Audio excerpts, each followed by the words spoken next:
Oi, pessoal, boa tarde. Aqui é a Laura, da assessoria de imprensa da Fundação Casa. Em breve, a gente já vai começar a nossa palestra sobre a prevenção ao câncer de próstata, que será ministrada pelo Dr. Carlos Alberto Fleury Filho, tá bom? Vamos só aguardar começar às 15 horas, para já aparecer e a gente já dar início à palestra, ok? Até o momento, nós temos 6 pessoas, doutor. Tá, joia. Posso começar, então? E qualquer coisa, vocês me interrompem? Sim, podemos começar, sim. Tá, joia, então. Pessoal, então, boa tarde, primeiramente. Meu nome é Carlos Fruit, eu sou médico oncologista aqui do INORP, do Instituto Oncoclínicas, aqui em Ribeirão Preto, né? E, na verdade, eu vou fazer uma breve apresentação, tá? Sobre o Novembro Azul, sobre um pouquinho da questão do câncer de próstata, mas eu gostaria que fosse bem interativo e que vocês pudessem ir parando e fazendo perguntas. Se vocês não quiserem não deixar para o final as perguntas, vocês fiquem à vontade, tá? Eu quero que seja não uma aula, mas sim mais um bate-papo para a gente falar um pouquinho melhor sobre a saúde do homem, mais especificamente sobre o câncer de próstata, tá? Então, vamos lá. Na verdade, a campanha Novembro Azul, ela foi criada alguns anos atrás na Austrália, tá?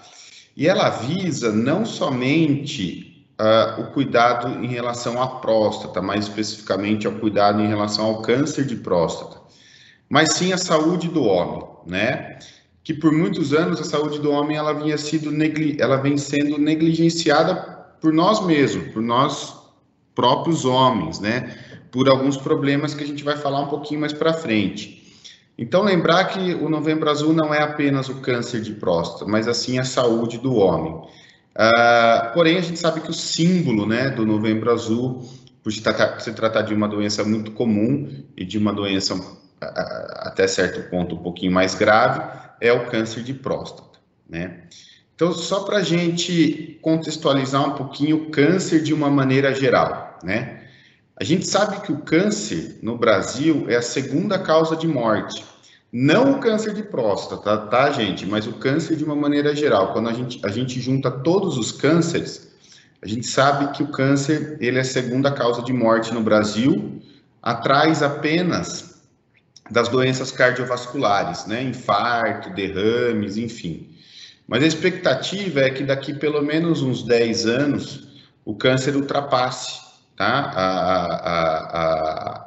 As doenças cardiovasculares e se torne a primeira causa de morte no nosso país. E é importante a gente lembrar que quando a gente descobre os cânceres de uma maneira precoce, de uma maneira inicial, as chances de cura podem ultrapassar os 90%. E aí que entra a questão muito importante da gente fazer os exames de maneira preventiva e não esperar com que a doença se manifeste para a gente ir atrás de ajuda, tá? Lembrando que ainda, né, não é incomum a gente ter alguns pacientes ou familiares que perguntam para a gente se o câncer é uma doença contagiosa. Não é. Então, se alguém da nossa família tem câncer, independente do câncer que for, a gente não pega esse câncer, tá? Isso é muito importante.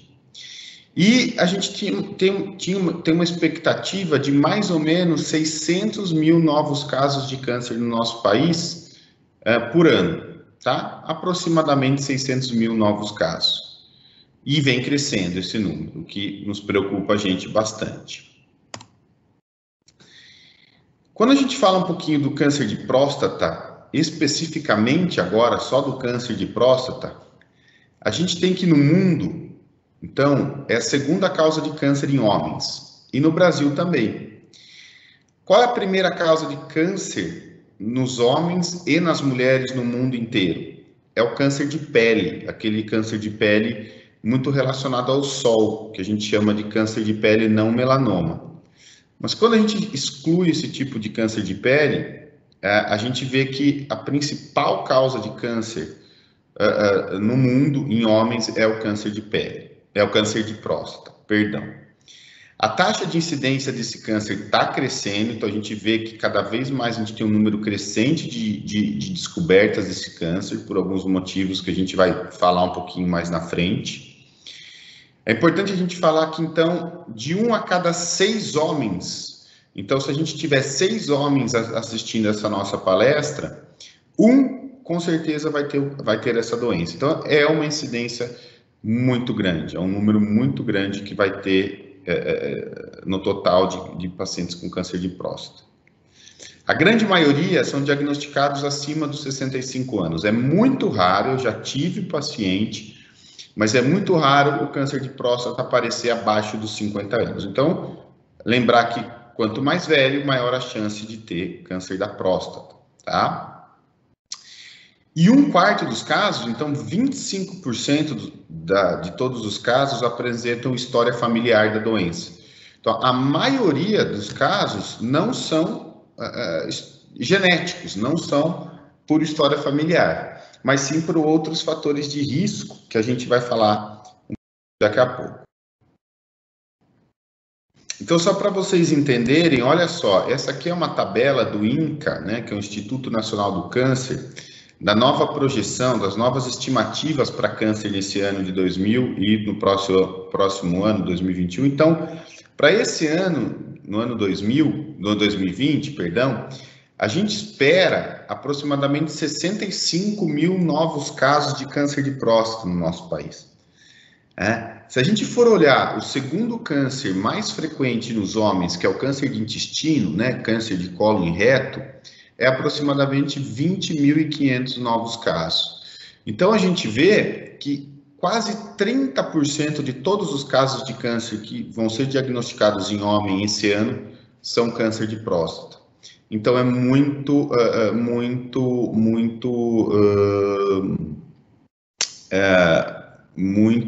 câncer muito prevalente. Mas afinal, né, o que é a próstata? Onde está a próstata? Né? A gente sabe que ainda muita gente não sabe, tem uma população ainda que não tem ideia de onde é a próstata, né? E o que é a próstata. Então, lembrar que a próstata é uma glândula, né? Do mesmo jeito que a gente tem glândulas que produzem a saliva da gente, glândulas que produzem secreções na nossa pele, suor, né? Glândulas sudoríparas, a gente tem a glândula prostática. E essa glândula, ela está localizada abaixo da bexiga, né? E atrás do púbis, que é esse ossinho aqui da frente, né? Próximo, em cima do pênis. Esse osso é o osso que a gente chama de púbis. E atrás desse osso está a próstata. E qual é a função da próstata? A próstata é uma glândula, como todas as glândulas, produzem secreção. E qual é o nome da secreção que a próstata produz? É o sêmen, né? E o que o sêmen faz? O sêmen é o que vai transportar os espermatozoides. Então, os espermatozoides são produzidos no testículo, né? E junto com essa secreção da próstata, que chama sêmen, ele é responsável pela aquela secreção que sai na ejaculação e que vai encontrar com os óvulos na parte genital feminina. Então, sem o sêmen, o espermatozoide não consegue sobreviver e não consegue chegar aonde ele tem que chegar para fazer a fertilização, tá? Então, ele produz aquela substância que sai durante a ejaculação. E quais são os fatores de risco? O que a gente tem que ficar atento, né? Quais são os fatores que aumentam a chance da gente desenvolver câncer de próstata durante a nossa vida? Então, eu falei no começo que 1 a cada 6 de nós vamos desenvolver essa doença durante a nossa vida, né? E qual é o principal fator de risco? É a idade. Então, como eu também já mostrei em outro slide, a gente sabe que mais do que 90% dos casos de câncer de próstata acontecem em pessoas acima de 60, 65 anos. Então, a idade é um fator de risco muito importante, tá? Pai ou irmão com a doença. Então, se eu tiver um pai ou um irmão que já teve câncer de próstata, eu tenho um risco aumentado em 2 ou 3 vezes de ter a doença. Os negros é um caso interessante, né? Que quando a gente estuda câncer de próstata, a gente sempre lê que negros têm um risco aumentado de desenvolver câncer de próstata, né? A gente não sabe, na verdade, se os negros, só pela raça, né? Só pela cor eles têm uma chance de desenvolver mais um risco aumentado do câncer de próstata, ou se é porque os estudos que foram feitos em africanos, né, que a maior parte da população africana é negra, foi visto que tem um risco maior do que a população ocidental. Então, a gente não sabe se no Brasil os negros realmente têm um risco aumentado ou não de desenvolver câncer de próstata, mas como a gente não tem certeza, a gente estima que essa possa ser uma verdade, né? E provavelmente uma dos fatores de risco mais importantes para o desenvolvimento, não só do câncer de próstata, mas de câncer de intestino, de câncer de estômago, né? E de câncer de pâncreas, o nosso estilo de vida, né? E dessas questões do nosso estilo de vida é a nossa dieta, né? A nossa nutrição. Então, a gente sabe que obesos têm um risco aumentado. Aqueles pacientes que ingerem muita gordura animal, né? Então, muita carne vermelha, muita gordura, tem um risco aumentado. E aquelas pessoas que têm uma baixa ingestão de vegetais, né? Por isso que a gente costuma falar que uma dieta saudável é uma dieta rica em vegetais, em fibras, em frutas, e uma dieta menos intensa em relação à gordura animal. Então, nós temos que combater isso, nós temos que combater a obesidade, que com certeza é um dos fatores de risco mais importantes para o desenvolvimento de câncer como um todo. O álcool é questionável, tá? A gente não tem ainda estudos muito... Pode falar. Hoje você já falou, você falou em algum setor, que na verdade você teria que falar com o pessoal da folha de pagamento também. Você chegou a falar... Oi, não tô escutando.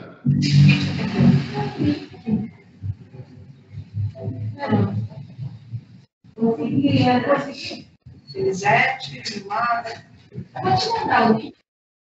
microfone dela está aberto por engano.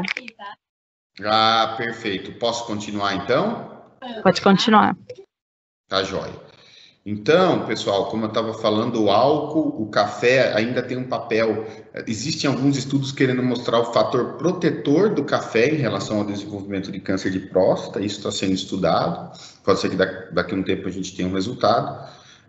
O álcool, a gente sabe que, então, como eu disse, a questão da vida saudável é importante. A gente sabe que quanto menos a gente ingerir álcool, mais proteção a gente tem em relação ao desenvolvimento de vários cânceres, mas no câncer de próstata isso ainda também é um pouquinho questionável. E uma dúvida que a gente tem bastante com os nossos pacientes é a questão da vasectomia, né? Existia um mito antigamente de que aqueles pacientes que não queriam mais ter, aqueles homens que não queriam mais ter filhos e que faziam a vasectomia, né? Tinham um risco aumentado do desenvolvimento de câncer de próstata. Isso caiu por terra, que não tem, tá? Então, quem for vasectomizado, quem estiver pensando em fazer a vasectomia, pode ficar tranquilo que não existe um risco aumentado do desenvolvimento da doença. E aqui talvez o slide mais importante que eu sempre friso nas minhas apresentações, que é o mais importante para todo mundo, que é o quê? A questão do rastreamento, tá? O que seria rastreamento? O rastreamento seria eu ir atrás da doença antes que ela me mostre que ela está em mim, né? Então, antes dela me dar sintomas, antes dela me dar sinais, eu descobri a doença. Como câncer como um todo, e não é diferente com o câncer de próstata, quanto mais cedo eu descobrir a doença, maiores as chances de eu ter cura, de eu conseguir a cura, tá? Então, só para vocês terem uma ideia, a chance do paciente estar vivo em 5 anos... Alô, alô? Alô? falei lá com o pessoal do trabalho secretário de recursos. Deve estar com algum microfone aberto. Bom, podemos continuar? Podemos. Tá, joia. Então, só para vocês terem uma ideia como é importante a descoberta do câncer de uma maneira precoce, do câncer de próstata específico nesse caso, é que a chance do paciente estar vivo em 5 anos, depois que eu descobri que eu tenho câncer de próstata, é de acima de 90% naqueles casos em que a doença só está na próstata, que a gente chama de doença localizada, ou seja, eu descobri a doença numa fase bem precoce, e quando eu descubro a doença numa fase mais avançada, a chance do meu paciente estar vivo em 5 anos cai para menos de 30%. Então, se eu descobrir numa fase em que ele já tem doença avançada, com raízes em outros locais, como, por exemplo, nos ossos, né, que a gente chama de metástase, a chance do paciente estar vivo em 5 anos é menos de 30%. Então, essa é a importância da gente fazer o rastreamento e buscar a doença antes que ela nos dê sinais de que ela pode estar na gente, né?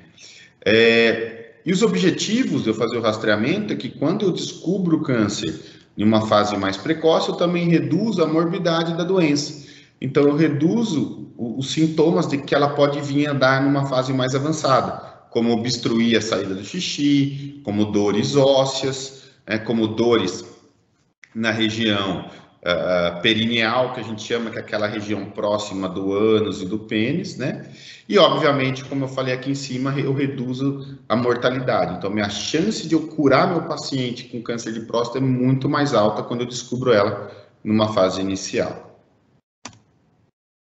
E como a gente faz esse rastreio, né?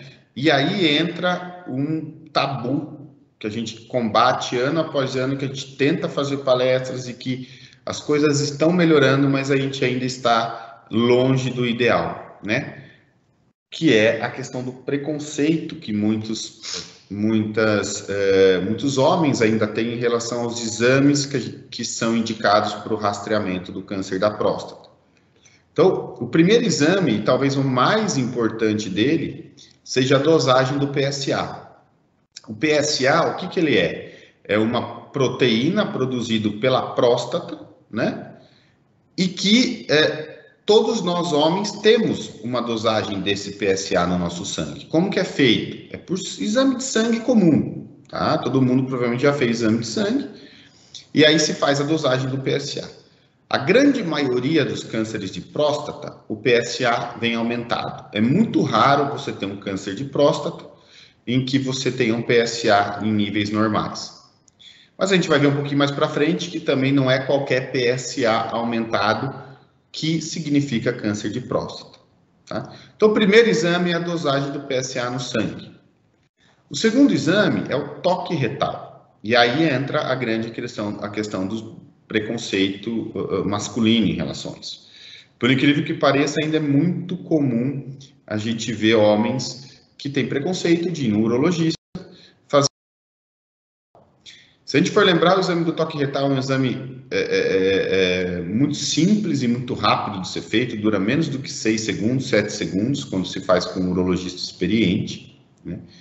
É um exame praticamente indolor, existem técnicas de se fazer para que se diminua o incômodo em relação a ele, né?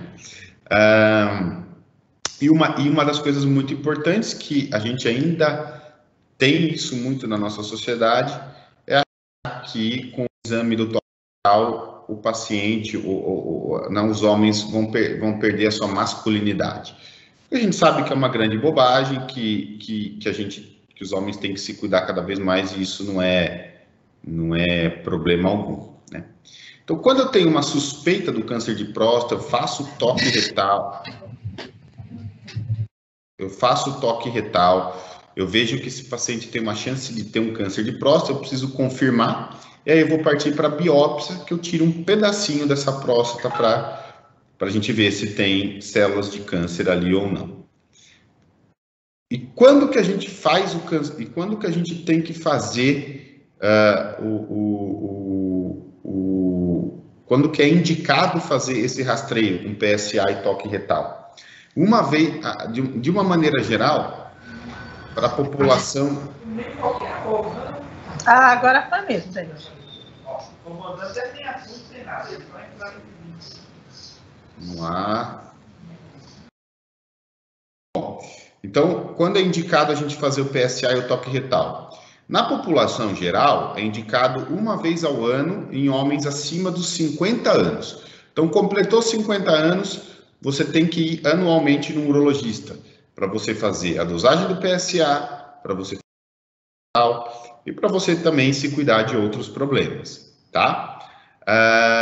Negros, como eu falei lá, que parece ter um risco um pouco aumentado de câncer de próstata, e pacientes que têm história familiar, ou seja, meu irmão, meu pai teve câncer de próstata, a gente pede que antecipe isso em mais ou menos 5 anos. Então, ao invés de 50 anos, a gente joga isso para 45 anos, anualmente a partir de então.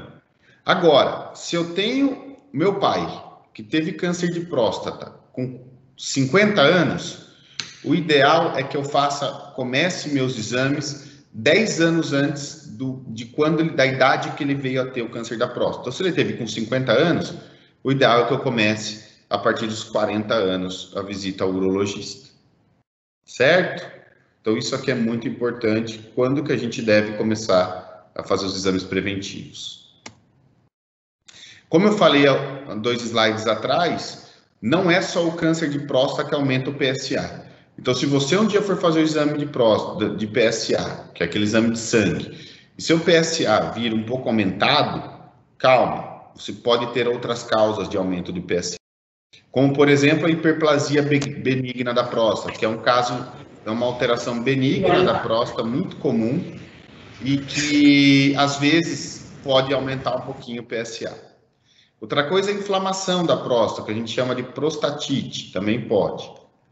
Aqueles pacientes que prendem muito o xixi, tal da retenção urinária, que seguram muito para ir no banheiro, também pode ser um motivo de aumento de PSA sem ser o câncer da próstata.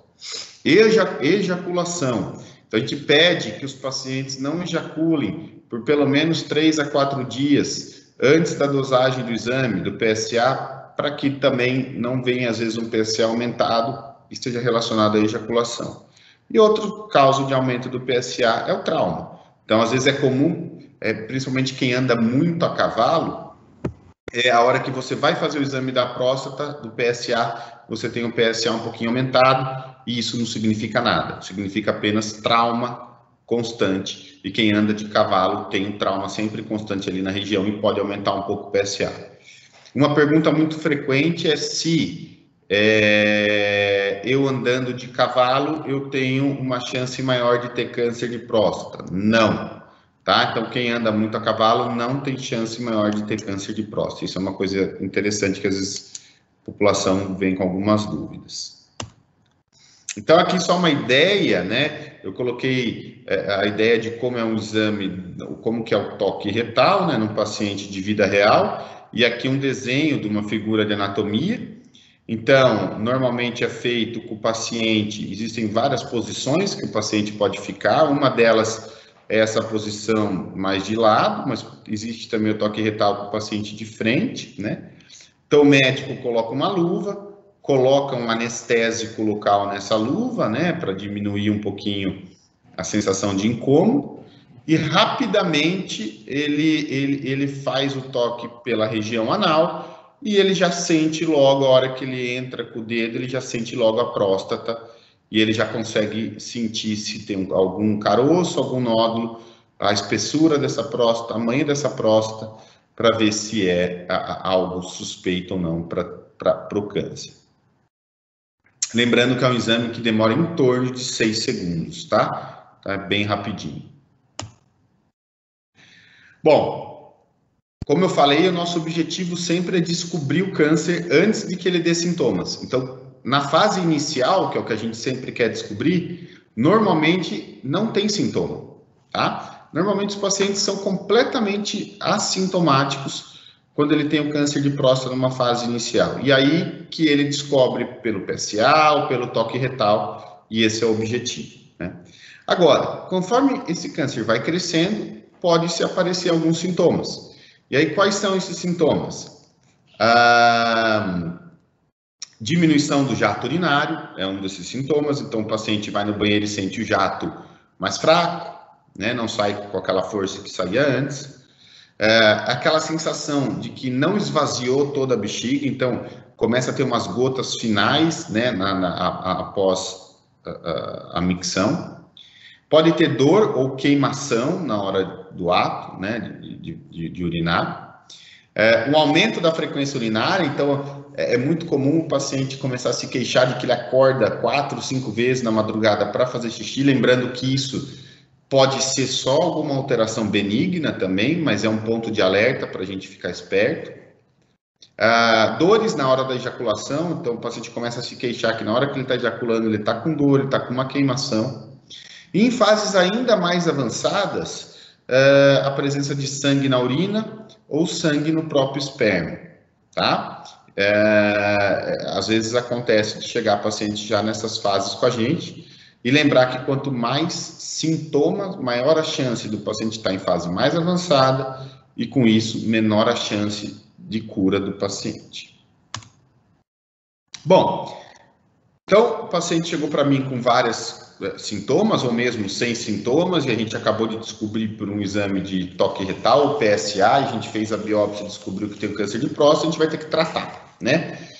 E aí, como que, rapidamente, não é o objetivo a gente falar detalhes do tratamento, mas como que a gente costuma tratar os pacientes com câncer de próstata? Então, quando a gente descobre o câncer de próstata numa fase bastante inicial, que o câncer só está na região da próstata, ele não se espalhou, ele está pequenininho ali naquela região, a gente opta por algumas estratégias. E normalmente é a cirurgia, e aí essa cirurgia ela pode ser por meio aberto, por meio de vídeo ou por meio de robótica, o que é melhor ainda hoje. A gente sempre prefere, ou na maioria das vezes, que seja feita uma cirurgia por via robótica, tá? Que o médico ele comanda um robô e o próprio robô acaba operando, né? Às vezes, quando o paciente não quer ser operado ou tem contraindicação à cirurgia, a gente lança a mão da radioterapia, que é como se eu fosse queimar essa próstata através de raios mesmo, tá? E quando a doença já está um pouquinho mais avançada, quando ela já está maior mesmo na própria próstata, ou ela já deu metástase, que a gente chama, ou seja, essa doença já criou raízes em outros órgãos, seja ossos, seja fígado, seja pulmão, a gente lança estratégias do que a gente chama de hormonioterapia, que na verdade, se a gente for, só para vocês entenderem como funciona, o alimento do câncer de próstata, o que faz o câncer de próstata crescer, é o próprio hormônio masculino, que é a testosterona. Então, se eu tenho um câncer de próstata avançado, eu tenho que fazer com que a testosterona do meu paciente caia lá embaixo. Eu tenho que deixar ele em níveis com muito pouco testosterona. E aí a gente faz o que a gente chama dessa hormonioterapia. É uma injeção que a gente usa para deixar o paciente praticamente sem testosterona, para não alimentar o crescimento do câncer de próstata. E uma estratégia que também a gente pode usar em fases aí mais avançadas é a quimioterapia, que a gente usa para para vários tipos de câncer mais avançado. Então, na verdade, era isso, pessoal, que eu queria conversar sobre o câncer de próstata com vocês. Ninguém me interrompeu, mas eu gostaria que vocês tirassem as dúvidas, perguntassem, se vocês ficaram com alguma dúvida em relação, principalmente, à parte da prevenção, as indicações, os exames, né? E eu estou aberto para que a gente bata um papo e não fique uma coisa mais também descontraída para todo mundo. Obrigado, viu, pelo convite. Oi, pessoal, aqui é a Lauren, da assessoria de imprensa. Quem desejar fazer alguma pergunta, algum questionamento, é só abrir o microfone e perguntar diretamente, tá bom? E logo após fecha e avisa que foi respondida a pergunta, tá certo? Eu sei que muita gente tem vergonha, mas não é para ter vergonha, tá, pessoal? Qualquer dúvida é bem-vinda. Ó, tem algumas perguntas já surgindo no chat aqui. A Camila Aparecida de Souza perguntou: existe alguma idade exata para iniciar os exames preventivos? Como lidar com o preconceito na consulta clínica? Perfeito. Então, vamos lá. Aqui eu coloquei, vou voltar aqui, ó. Então, qual é a idade recomendada para a população, para os homens de uma maneira geral, tá? Para os homens que não tiveram, principalmente, casos na família com câncer de próstata, a gente recomenda, a partir dos 50 anos, iniciar os exames. Então, a recomendação é, a partir dos 50 anos, todo homem tem que passar uma vez por ano numa consulta com um urologista, tá? E aí lá ele vai conversar com vocês a respeito de exames necessários, se dessa vez a gente vai fazer só o PSA, ou se a gente vai fazer junto com o PSA o toque retal. Então isso é de pessoa a pessoa. O que é importante a partir dos 50 anos, uma vez por ano é obrigatório o homem ir numa consulta urológica com o urologista, tá? Agora, aqueles pacientes que têm história familiar, ou seja, meu pai, meu irmão já teve câncer de próstata, né? Ou nos negros, que também a gente indica, porque normalmente negro tem um risco um pouquinho aumentado de ter câncer de próstata, e normalmente eles têm um câncer de próstata uma idade um pouquinho mais nova do que a população caucasiana, a gente indica encurtar para aproximadamente 45 anos essa idade mínima, tá? Agora, um dado interessante que eu também falei é assim, se meu pai teve câncer de próstata com 50 anos, o ideal é que eu comece esse rastreio 10 anos antes da idade dele. Então, se meu pai teve com 50, eu preciso começar a ir no urologista aos 40 anos, tá? Mas de uma maneira geral, a partir dos 50 anos ou a partir dos 45 anos, se alguém tem história familiar, câncer de próstata na família. Respondi sua pergunta, Camila?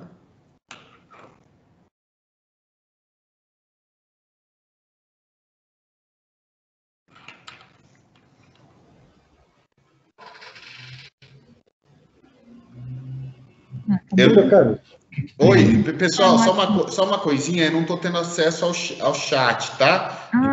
Então, assim, se vocês puderem ler a pergunta para mim, eu agradeço.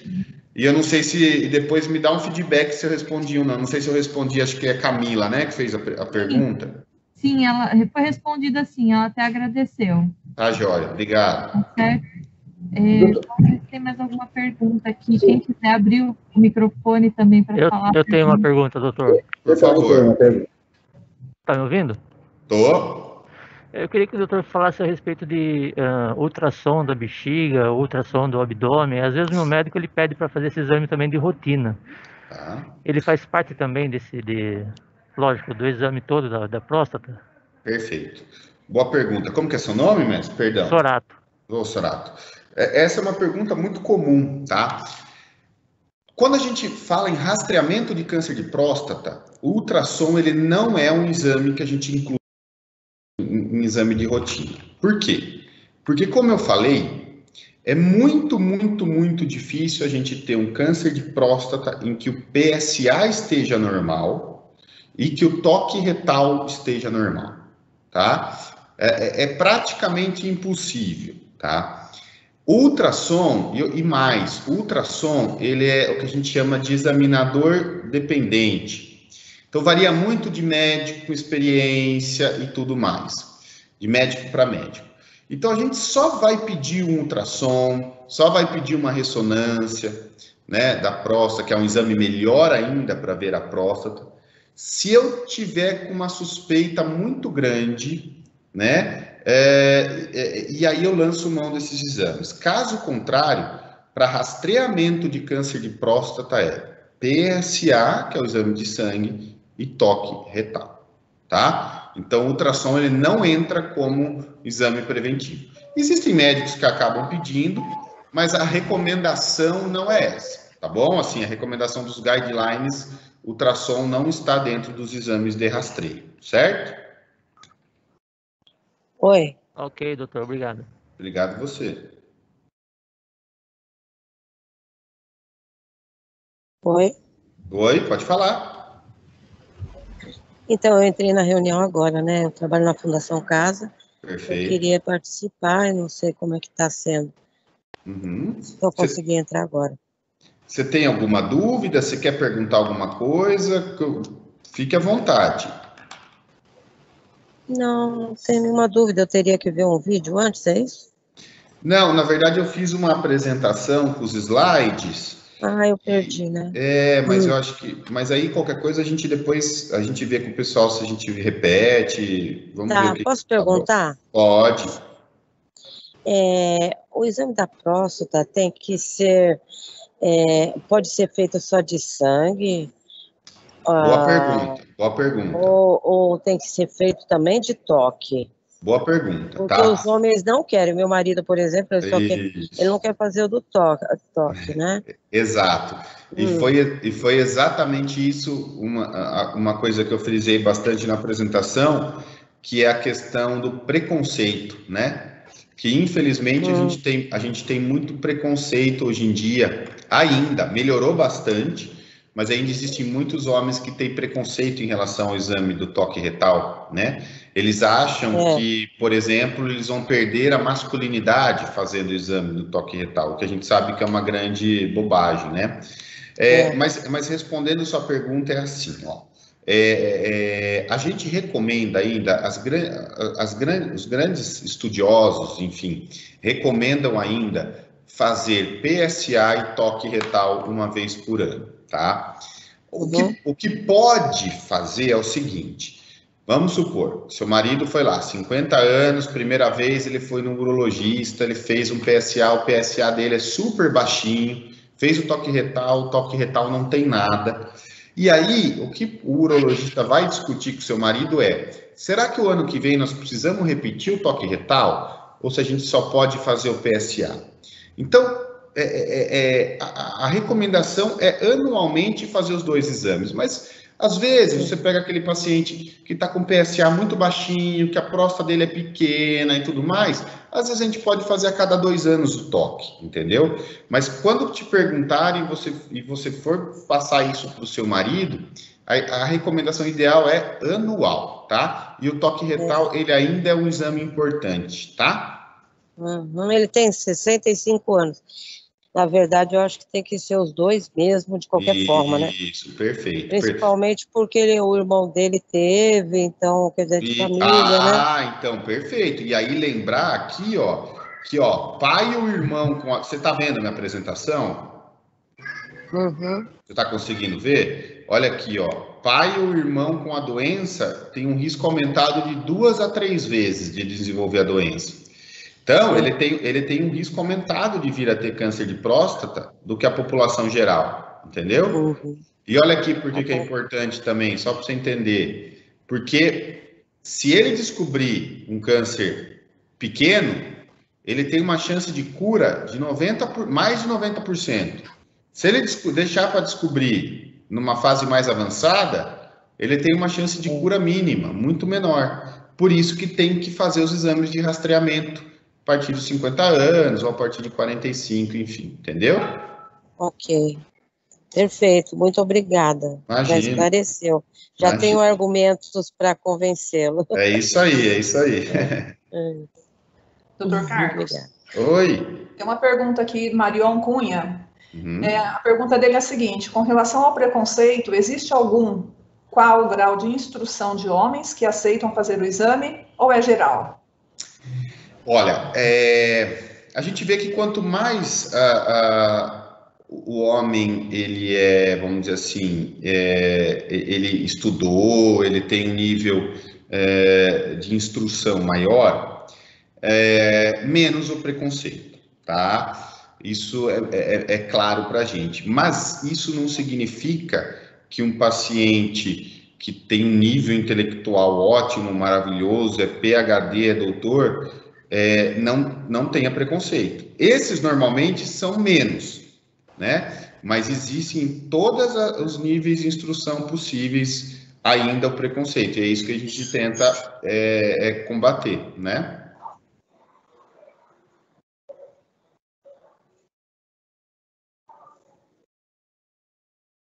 Que mais, gente? Vamos lá. Doutor Carlos, é o Ismael que está falando, tudo bem? Oi, Ismael, tudo jóia? Eu faço todos os anos esses 3 exames que o senhor citou, o PSA, Tá. o ultrassom e o toque renal. Tá. A questão de preconceito é uma questão até um pouco de, desculpa a expressão, de ignorância, de falta de conhecimento, porque é a sua saúde, né? Eu tive o caso da família de um tio, irmão da minha mãe, que morreu por câncer de próstata. E por quê? Por causa do descuido, né? Não se fazia, não havia cultura de se fazer os exames naquela época, e ele também, aquela questão do preconceito e tudo. Mas hoje eu vejo assim, né? A gente tem que fazer e fazer. Se você tiver dúvida, por exemplo, o PSA, você pode refazer. Com certeza. O PSA deu uma discrepância de um ano para o outro. Claro. PSA. Então, verificar, porque às vezes o exame pode acontecer no laboratório, ter feito o exame e manipulado de uma forma não tão adequada para dar um resultado. Exato. E lembrar que pode ter também aqueles aumentos falsos, né? Que eu falei num slide, que é o paciente ter ejaculado um dia antes, paciente que anda muito a cavalo, paciente que tem uma infecção. Isso às vezes pode aumentar o PSA e não ser câncer, né? Então lembrar que o PSA aumentado não é sinônimo de câncer de próstata, mas que merece uma investigação com mais cuidado, né? Agora, os tratamentos hoje têm se modernizado em relação a essa doença? Novas formas de tratamentos que têm melhorado e muito? Porque a medicina tem evoluído tanto, né? Tem muito, mestre. O que acontece é o seguinte: em todas as áreas de tratamento do câncer de próstata, ela tem se modernizado. Então, por exemplo, cirurgia. Quando a gente descobre um câncer pequeno da próstata e o paciente vai querer operar, aí o médico, enfim, a gente decidiu por operar. Antigamente, a cirurgia era muito maior. Era obrigatoriamente, a gente tinha que fazer um corte nesse paciente, um corte grande, né? Na região aqui da barriga, na parte inferior da barriga. Esses pacientes tinham sequelas importantes como incontinência urinária, disfunção sexual, né? E conforme foi passando os anos, essas cirurgias acabaram ficando cada vez mais modernas. Então, hoje em dia, praticamente só se opera câncer de próstata, seja por métodos minimamente invasivos, que a gente chama, sem fazer cortes, né? Então, você opera, seja por o que a gente chama de videolaparoscopia, que é como se fosse um videogame, que o médico vai manipulando ali as suas pinças e olhando num monitor, né, na sua frente, como se fosse realmente um videogame. E mais do que isso, hoje tem a cirurgia por robô, né? Que, na verdade, é um robô mesmo, com vários braços, e que você fica dentro da sala da cirurgia, mas você fica sentado a alguns metros do paciente, manipulando esse robô, e o robô vai te operando, tá?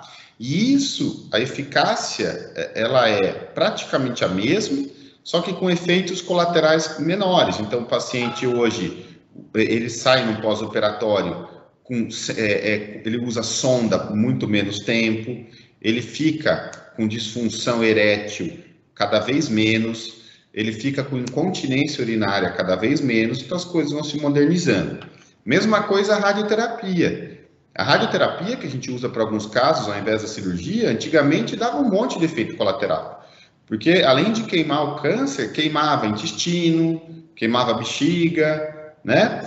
E isso acabava dando bastante efeitos colaterais. Hoje em dia, a radioterapia é feita praticamente só na região ali do tumor, né? E isso faz com que diminua bastante os efeitos colaterais do tratamento, sem perder eficácia, né? E para a doença também, com a doença metastática, que é aquela doença que já disseminou, né, para osso, fígado, pulmão, nós também temos cada ano surgindo novas drogas que vêm aumentando a sobrevida do paciente. Então, antes o paciente vivia 1 ano, hoje o paciente já vive 3, 4, e assim vai. A gente vai modernizando o tratamento para cada vez mais deixar o paciente, não só fazer esse paciente viver bem, mas com uma qualidade de vida cada vez melhor, né? Ok, então, e a última pergunta é, alimentação, existe um processo de tratamento à base da alimentação, que o senhor citou ali várias coisas que são prejudiciais que podem colaborar aí no sentido da doença. Né? Na verdade, eu costumo dizer assim, que a alimentação ele tem um papel muito mais preventivo do que de tratamento, tá? Então, é claro que quando a gente descobre um câncer, esse câncer é um câncer, principalmente um câncer curativo, um câncer com chance de curar e tudo mais, eu tenho que começar nesse tempo a mudar a cabeça do meu paciente como um todo. Então, eu tenho que, a partir dali, fazer com que ele entenda que uma alimentação saudável vai ajudar ele tanto durante o tratamento, como na prevenção de outros cânceres, né? Então, nada impede de o meu paciente que tem câncer de próstata ter um câncer de intestino daqui a um tempo, né? Então, a alimentação, sempre muita água, consumo moderado de bebida alcoólica, não fumar, dieta pobre em gorduras animais, priorizar fibras, legumes, verduras, frutas.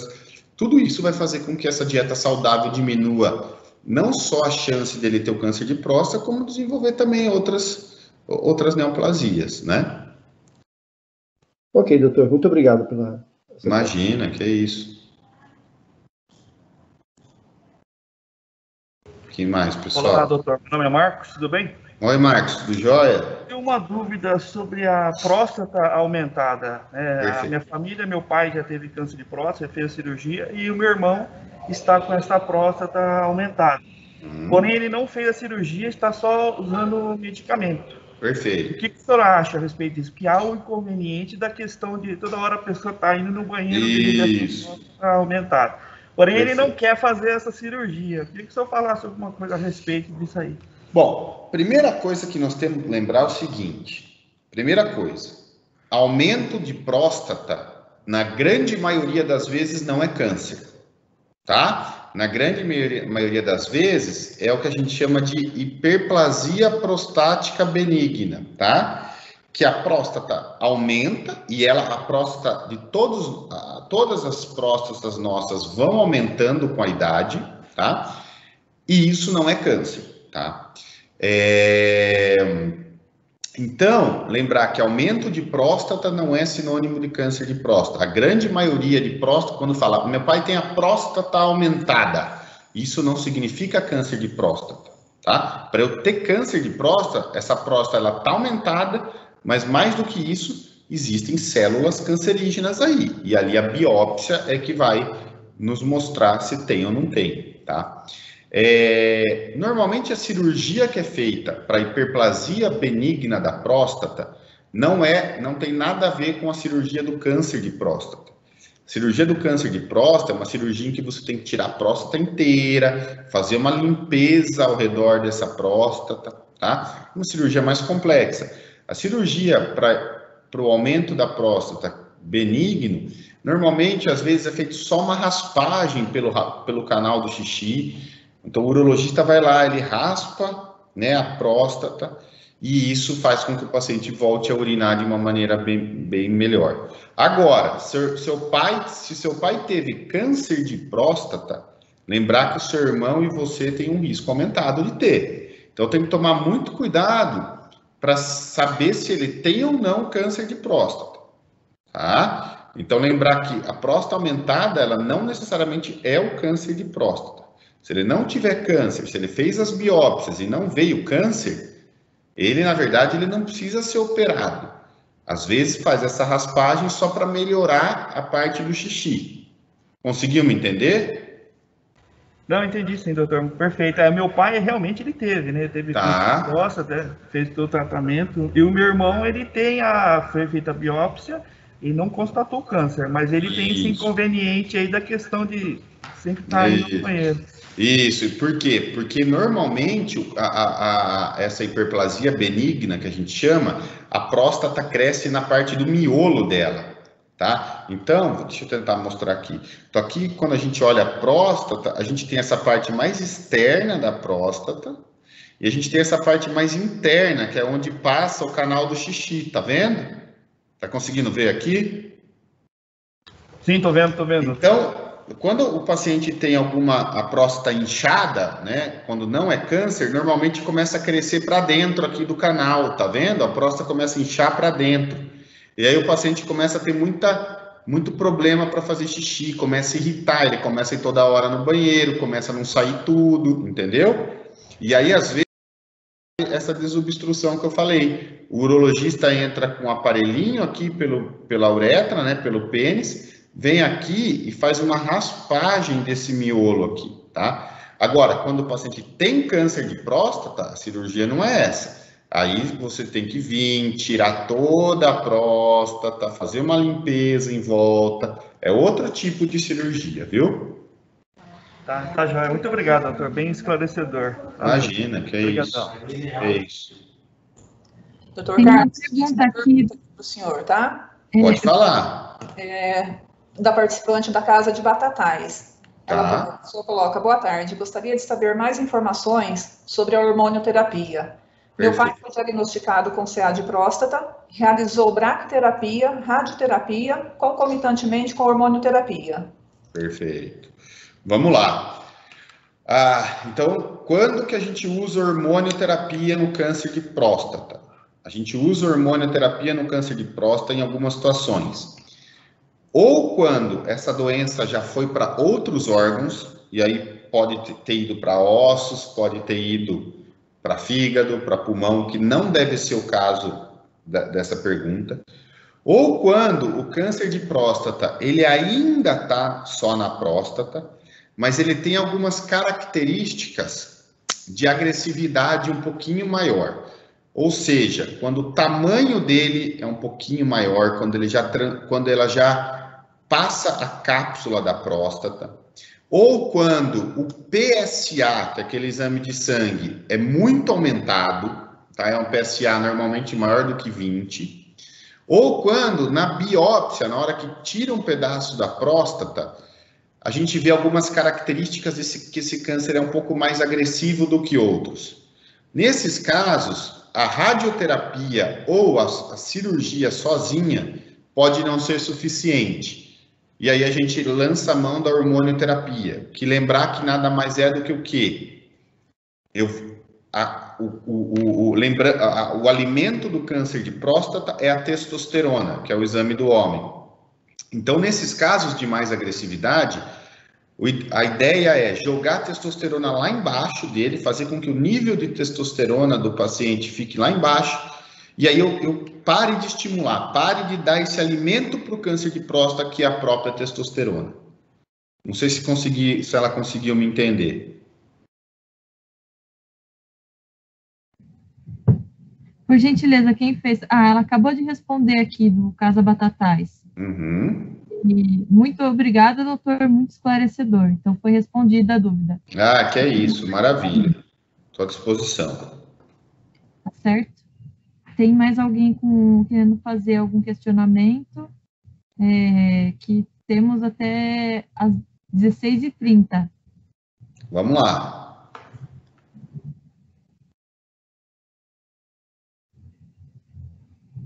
Caso não tenha mais perguntas, aí a gente já vai encerrar. Eu acho que, se eu for falar o que, na minha opinião, é o mais importante, é saber aquela primeira pergunta, então, que fizeram. Qual a idade ideal para eu procurar um urologista? E, além disso, lembrar da questão do preconceito. Como o nosso próprio colega aí falou, é uma grande bobagem, né?